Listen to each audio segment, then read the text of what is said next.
Kabar kurang sedap datang dari vokalis Noah, Nasril Irham alias Ariel.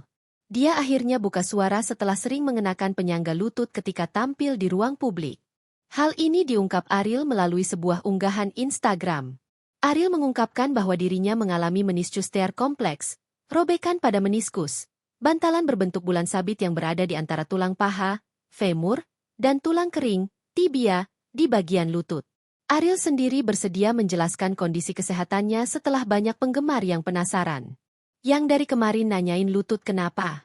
Ini namanya meniscus tear kompleks, sudah sempat disedot 3 kali cairan di lutut, dan treatment lainnya.